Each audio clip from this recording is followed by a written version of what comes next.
Hola. Dios creó cosas que tenían libre albedrío. Eso significa criaturas que pueden hacer el bien o el mal. Algunas personas piensan que pueden imaginar una criatura que sea libre, pero que no tenga posibilidad de hacer el mal. Pero yo no puedo. Si una cosa es libre para ser buena, también es libre para ser mala. Y el libre albedrío es lo que ha hecho posible el mal. Entonces, ¿por qué Dios nos dio ese libre albedrío? Porque el libre albedrío, aunque hace posible el mal, también es lo único que hace posible cualquier amor, bondad, alegría y cualquier cosa que valga la pena tener. Así que sin más, iniciamos este capítulo número 8, que lleva como título Libre albedrío, amor y providencia divina. Y vamos con nuestro versículo para memorizar. Estas cosas les he hablado para que me tengan paz. En el mundo tendrán aflicción, pero confíen, yo he vencido al mundo. Juan capítulo 16, verso 33. Amén.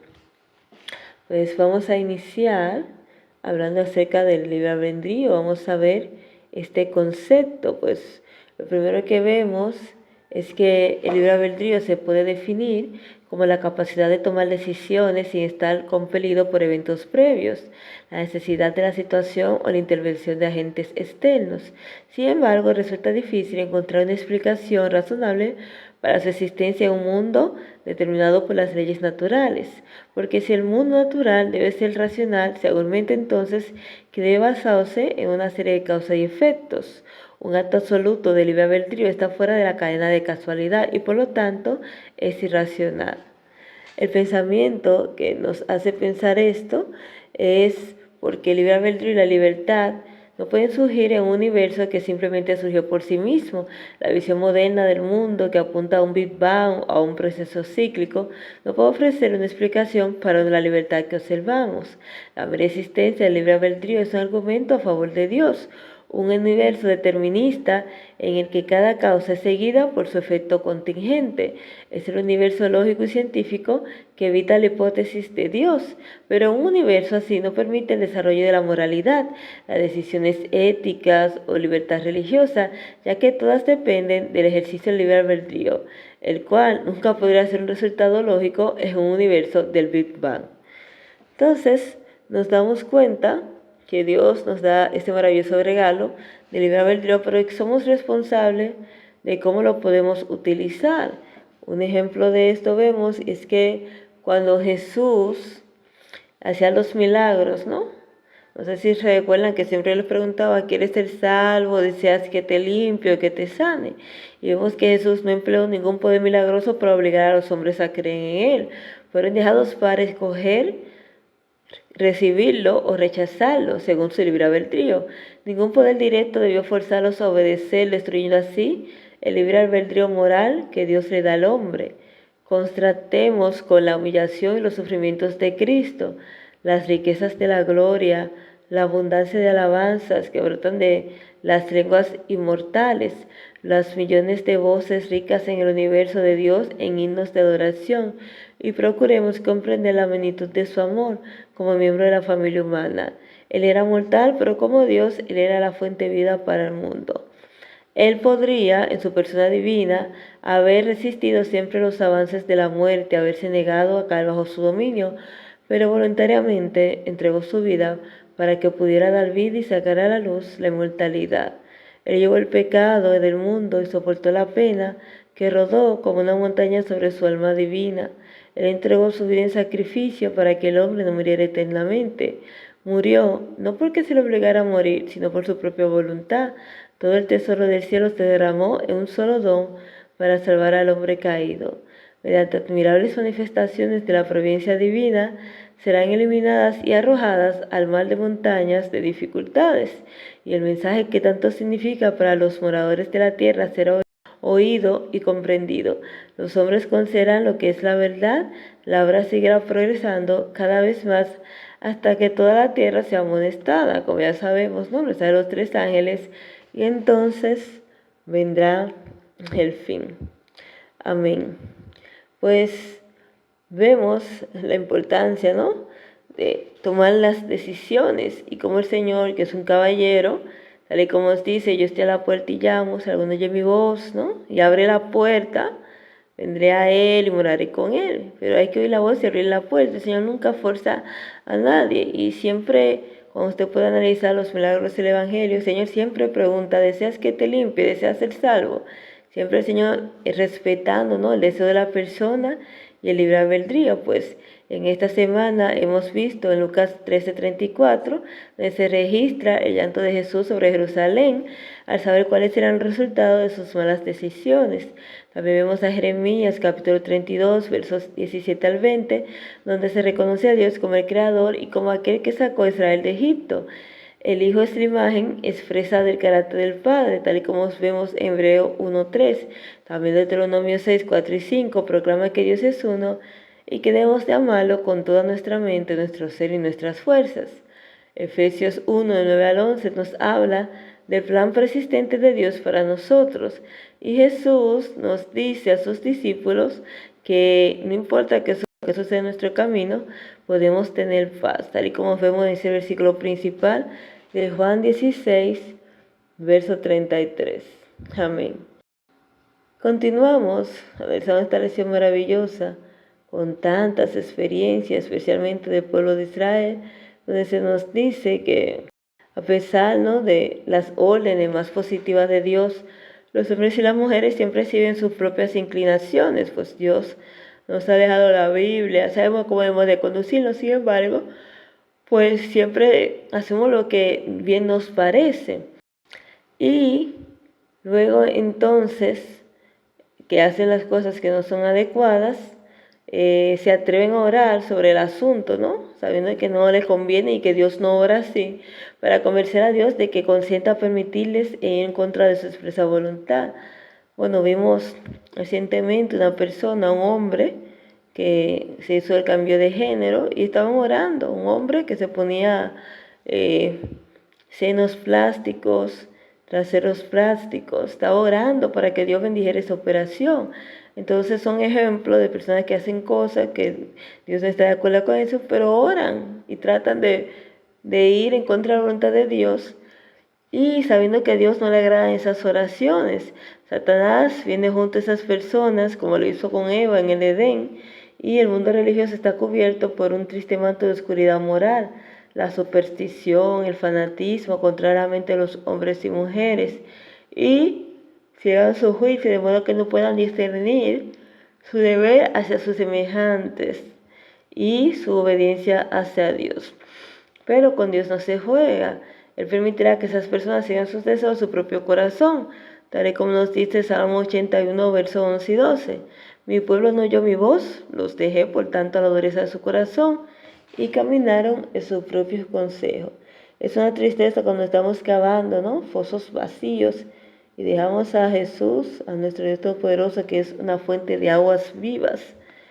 Cuando nosotros cometemos fracasos, cuando somos traicionados a pecar, no debemos de sentir, ¿no?, o pensar que nos debemos de orar o que somos indignos a acudir a la presencia del Señor. Él nos espera con los brazos abiertos para darnos la bienvenida. Vamos a acudir a Él, hablarle de nuestros fracasos, nuestras faltas y pedirle fortaleza a Dios para los nuevos retos y desafíos. Nunca lo decepcionaremos ni abusaremos de su confianza. Inquietud y en confianza sea vuestra fortaleza. Isaías 30:15. Cristo conoce la fuerza de las tentaciones que hemos de soportar, porque Él también las sufrió cuando estuvo aquí en la tierra, y su mano siempre está extendida con ternura compasiva hacia cada alma que pide que lo ayude. Vamos a ver la lección del lunes, que lleva como título Todopoderoso, y nos lleva a dos versículos importantes en Apocalipsis 11:17, que dice: diciendo, te damos gracias, Señor Dios Todopoderoso, el que eres y que eras y que ha de venir, porque tú has tomado tu gran poder y has reinado. También Jeremías capítulo 32, verso 17 al 20, nos dice: oh Señor Jehová, he aquí que tú hiciste el cielo y la tierra con tu gran poder y con tu brazo extendido, y no hay nada que sea difícil para ti. que haces misericordia a millares y castiga la maldad de los padres en sus hijos, después de ellos, Dios grande, poderoso, Jehová de los ejércitos, es su nombre, grande en consejo y magnífico en hechos, porque tus ojos están abiertos sobre todos los caminos de los hijos de los hombres, para dar a cada uno según sus caminos y según el fruto de sus obras. Tú hiciste señales y portentos en la tierra de Egipto hasta este día y en Israel entre los hombres, y has hecho al hombre como se ve en el día de hoy. Amén. También Lucas 1:37 nos dice, porque no hay nada imposible para Dios. Y Mateos 19:26, y mirándole Jesús le dijo, para los hombres esto es imposible, más para Dios todo es posible. Esta lección del lunes nos habla de Dios como todopoderoso, que nosotros siempre vemos limitaciones, pero Dios no es como nosotros. Dios es insondable, su sabiduría es insondable y su poder no hay quien la alcance y tampoco se puede medir ni se puede comparar con ningún instrumento humano. De hecho, a uno querer compararlo, pues ni siquiera puede imaginarse de cuán vasto y cuán grande es el poder de Dios. Con Cristo, Dios entregó todo el cielo para que la imagen moral de Dios fuera restaurada en el hombre. Su don no puede ser mayor, pues abarca el infinito. Su gracia es toda, su inmensidad es provista para todo. Y no hay excusa para que nadie se aferre al egoísmo. El corazón de cada uno que a Cristo será transformado en la esperanza de la gloria. El Salvador dice a todos aquellos por quienes murió que podemos recibir el Espíritu Santo, el Espíritu de adopción, y que debemos de llegar a estar tan vinculados con Dios que podamos impartir gracia, esa gracia que hemos recibido. Así podemos convencer a los demás que ya lo carnal ya no vive en nosotros y podemos comunicar la luz de Dios al mundo. El Señor nos exhorta a que nosotros podamos morir, ¿no? Chocar con esa piedra, ¿no? Caer en esa piedra angular para que todo ese egoísmo, esa envidia, ese chisme, esa maledicencia, esa lujuria, ese prejuicio, ese orgullo y todos esos sentimientos, ¿no? Que son silenciosos, pero son terribles, puedan pues salir de nuestra alma y no contaminarnos por esa raíz de amargura. El Señor quiere que sepamos que así como el pueblo de Israel, ¿no? Cuando analizamos esa historia, que no está escrita para que nos burlemos de ella ni creamos que somos mejores, sino para nuestro provecho, para nuestra enseñanza, para corregirnos, ¿no? Para exhortarnos, para que sepamos qué debemos de hacer y aprendamos de la experiencia pasada, porque dice un dicho que el que no conoce su historia está propenso a repetirla. Y bueno, el Señor no obligará a los hombres a obrar con justicia o a amar la misericordia y andar humildemente delante de Dios. Pone el bien y el mal ante los instrumentos humanos. Deuteronomio es especialista, ¿no? Y hablarnos de eso. Y viene Dios y nos dice, mira, es que pongo delante de ti el bien y el mal, la vida y la muerte, pero independiente de todo, el Señor siempre nos aconseja lo bueno, ¿no? Y nos dice, mira, escoge pues el bien para que vivas tú y tu descendencia, amando a tu Dios, escuchándolo, pues Él es tu vida, como la extensión de tus días, y es algo maravilloso. Como el Señor nos ama, pero no nos obliga a hacer nada. Qué maravilloso es tener un Dios como el nuestro, un Dios de amor, un Dios que nos dé este libre albedrío que desgraciadamente solamente utilizamos para el mal. Dios nos ha proporcionado suficiente luz. No estamos oscuras, no estamos confundidos respecto a cómo tenemos que conducirnos la vida.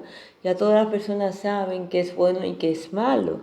Y por eso es que el Señor nos da tanta luz, suficiente evidencias para capacitarnos, ¿no? Para que podamos distinguir entre la verdad y el error, pero no lo fuerza para que podamos recibir la verdad. Nos deja la libertad de elegir el bien y el mal.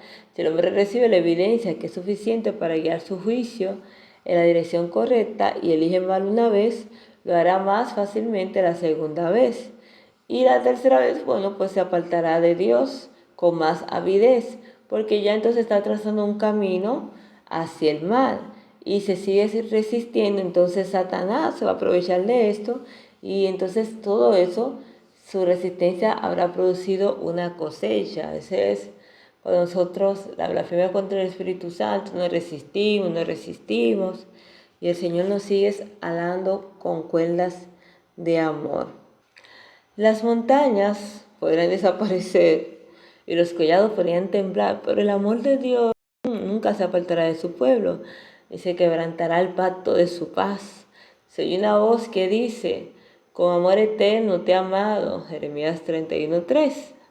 Por tanto, tendré compasión de ti, Isaías 54:8. Cuán asombroso es este amor, que Dios condescienda a quitar toda causa de duda, la incertidumbre de temor y las flaquezas humanas, y tome la mano temblorosa que se levanta a Él con fe, y nos ayude a confiar mediante renovados motivos de seguridad, y ha confirmado su promesa, tal y como nos dice este versículo, por lo cual, queriendo Dios mostrar más abundantemente a los herederos de la promesa la inmutabilidad de su consejo, interpuso su juramento. Qué maravilloso saber que, independientemente de todo, a pesar, ¿no?, de tener libre albedrío y elegir súper mal, pues el Señor nos da oportunidades, nos perdona y tiene este plan maravilloso de redención. Pues la lección del miércoles lleva como título Voluntad divina, ideal y correctiva. Y vamos a este versículo principal que se encuentra en el libro de Efesios, capítulo 1, versos 9 al 11, el cual nos dice de la siguiente manera: dándonos a conocer al ministerio de su voluntad, según su beneplácito, el cual se había propuesto en sí mismo, de reunir todas las cosas en Cristo en la dispensación del cumplimiento de los tiempos, así las que están en los cielos como los que están en la tierra. En Él, asimismo, tuvimos herencia, habiendo sido predestinados conforme al propósito del que hace todas las cosas según el designio de su voluntad. Es interesante ver, ¿no? Y nos hace un recuento hablándonos de Inglaterra, y nos dice que en Inglaterra, poco antes del tiempo de Wesley, muchos afirmaban que Cristo había abolido la ley moral y que los cristianos tenían obligación de observarla, que el creyente estaba libre de la supuesta esclavitud de las buenas obras.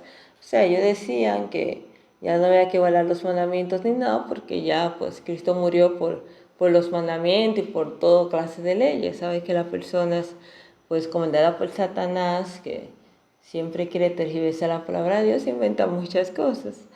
La cosa es que otros que también sostenían que los elegidos no pueden ser destituidos de la gracia ni por el favor divino, llegaban a la conclusión, aún más horrenda, de que sus malas acciones no son en realidad pecaminosas, ni pueden ser consideradas como casos de violación a la ley divina, y que en consecuencia los tales no tienen por qué confesar sus pecados ni romper con ellos por medio del arrepentimiento.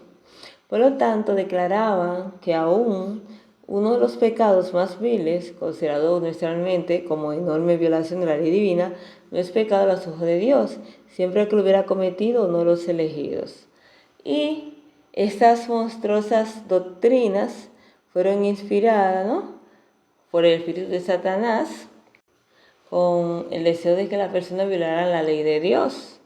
Por ejemplo, las parábolas de los labradores infieles muestran claramente que los judíos persistieron en sus deseos ambiciosos hasta que el amor y el temor de Dios se apartaron de ellos. Nadie debe entender de esta escritura que Dios cegó arbitrariamente los ojos y endureció los corazones de los judíos. Fue obra de Cristo ablandar los corazones endurecidos, pero si los hombres se resistían a la obra de Cristo, el resultado seguro sería que sus corazones se endurecieran. Obviamente el Señor favoreció mucho al pueblo de Israel, a los judíos, pero ellos, bueno, pues como pudimos ver en los evangelios, Jesús hablándole con sabiduría, con amor, enseñándoles cómo se cumplían las escrituras, las profecías respecto a Él. Sin embargo, ellos tenían su actitud obstinada y ellos mismos pues rechazaron ese amor, ¿no? Y podemos ver que Cristo citó una profecía que más de 1000 años antes había predicho lo que la presencia de Dios sabía que iba a suceder. Las profecías no configuran el carácter de los hombres que la cumplen. Los hombres actúan según su libre albedrío, ya sea de acuerdo con un carácter sometido al influjo de Dios o un carácter sometido al severo dominio de Satanás. En la experiencia que adquirió el apóstol Juan bajo la persecución, hay una lección de maravilloso poder y también de ánimo para el cristiano. Dios no impide las conspiraciones de los hombres perversos, sino que hace que sus ardides, o sea, esos ataques, obren para bien a los que en la prueba y el conflicto mantienen su fe y lealtad. A menudo los obreros evangélicos realizan su trabajo en medio de tormentas y persecución, amadas oposiciones e injusto oprobio. En momentos tales recuerden que la experiencia que se adquiere en el horno de la prueba o de la aflicción vale todo el dolor que costó. Así Dios acerca a sus hijos a sí mismo, para poder mostrarles sus debilidades en contraste con su fortaleza, y les enseña a apoyarse en Él. Así los prepara para afrontar las emergencias y para ocupar puestos de confianza y cumplir con ese propósito maravilloso el cual Él le ha concedido en su gracia. La lección del jueves, que es la última que vamos a observar hoy, lleva como título Dios ha vencido al mundo. Algo que usted debe de saber, no olvidar, es que Cristo venció. Jesús dijo esa palabra maravillosa, consumado es, y luego los mundos que no cayeron fueron asegurados. Satanás es un enemigo vencido, sépalo, ¿no? Solamente que hasta que se cumplan las palabras de Dios, ¿no? Las cosas que vemos en el Apocalipsis, le queda poco tiempo y por eso está enojado buscando a quien devorar. Pero Satanás es un enemigo vencido. Y por eso es que la lección del jueves nos recuerda que Dios ha vencido al mundo. Independientemente de la prueba de situaciones, esta batalla está ganada. ¿Cómo usted se siente saber que usted está en una batalla ganada? Pues bueno, Juan, capítulo 16, verso 33 nos dice: estas cosas os he hablado para que en mí tengáis paz. En el mundo tendréis aflicción, pero confiad, yo he vencido al mundo. La paz es algo importante, es un estado, ¿no? De paciencia, de tranquilidad en el caos. Entonces Jesús dice específicamente, mira, es que todas esas cosas que estás pasando, todas esas situaciones, que ya yo te lo advertí, ¿no? Yo te dije que el siervo no es mayor que su Señor, así como me han hecho, me te harán a ti. Y el mundo os odia porque no sois del mundo. Y por eso el Señor dice que en Él podemos tener paz, que vamos a tener situaciones, sí, pero tenemos que estar tranquilos, ese confiar, tranquilos, ¿no? Yo he vencido al mundo y es algo maravilloso saber que la victoria ya está ganada. Cristo sabía que el enemigo se acercaría a todo ser humano para aprovecharse de las debilidades hereditarias y entramparlos mediante falsas insinuaciones a todos aquellos que no confían en Dios. Y recorriendo el terreno que el hombre debe recorrer, nuestro Señor ha preparado el camino para que podamos vencer. No es su voluntad que seamos puestos en desventajas en el conflicto de Satanás. No quiere que nos intimiden ni desalienten nuestros pasos, esos ataques, ¿no? Por eso el Señor le dice, ten ánimo, porque el Señor sabe que somos humanos, que tenemos sentimientos, que nos sentimos tristes, que estamos decaídos, que nos agotamos física, pero también mental y emocionalmente, que nos pasan cosas. Y por eso el que nos dice, confía, tranquilo, ten buen ánimo. Es que, tranquilo, ya yo he vencido. Eso está asegurado. Dijo el Salvador en Juan 15:11 nuevamente, estas cosas os he hablado para que mi gozo esté en vosotros y vuestro gozo sea cumplido. La tarea de vencer no es una tarea triste, significa comunicación con el cielo. Podemos ir a Dios en oración, podemos pedir y recibir, podemos creer apoyando nuestra alma desvalida a Cristo. Eso significa que la humanidad puede obrar a la voluntad y los caminos de Dios y combinar entonces la humanidad con la divinidad para este propósito. Jesús permite que las profundas aguas de aflicción vengan sobre nuestras almas a fin de que podamos conocerle.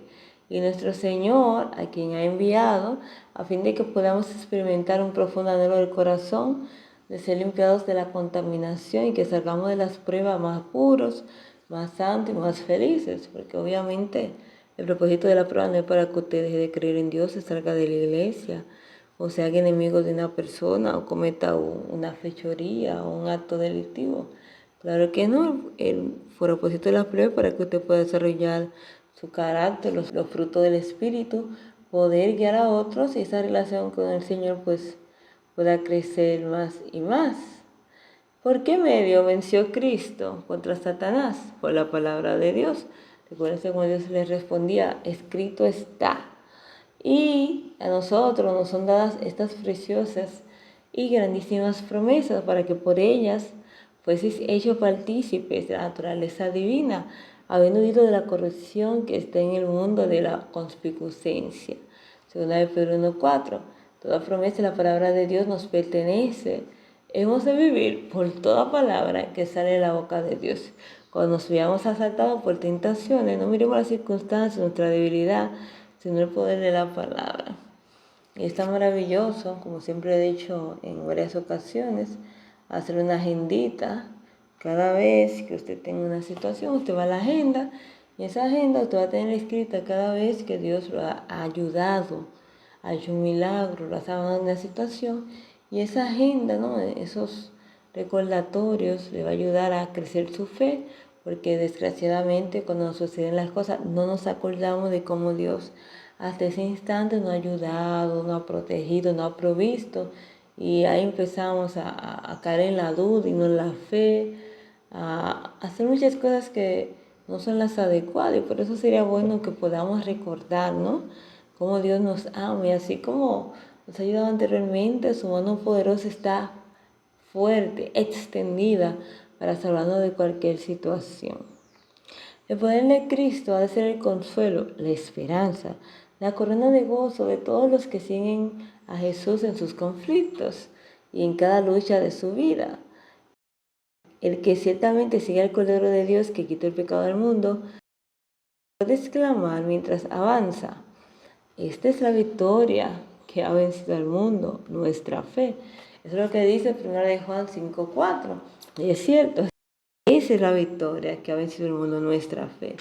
Confiar en Dios, tener fe, es como nos dice el libro de Hebreos, es creer sin ver, porque la fe no comete derrota, crece en la dificultad. Es que si se viera, no fuera fe. Y la fe es la certeza de lo que se espera, la convicción de lo que no se ve.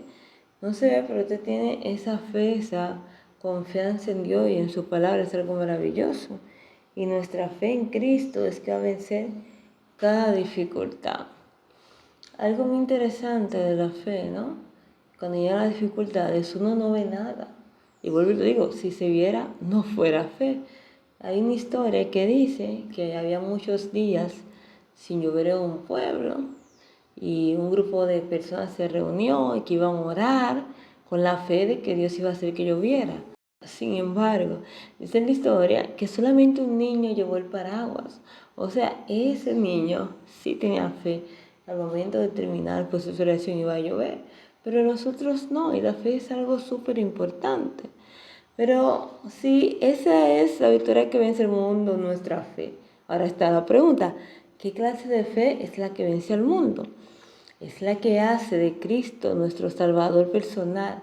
La fe que reconociendo nuestra impotencia, nuestra completa incapacidad de salvarnos a nosotros mismos, se aferra del ayudador que es poderoso para salvar como nuestra única esperanza. Es una fe que no se desanimará, que escucha la voz de Cristo que dice: cobrad ánimo, yo he vencido al mundo y mi fortaleza divina es tuya.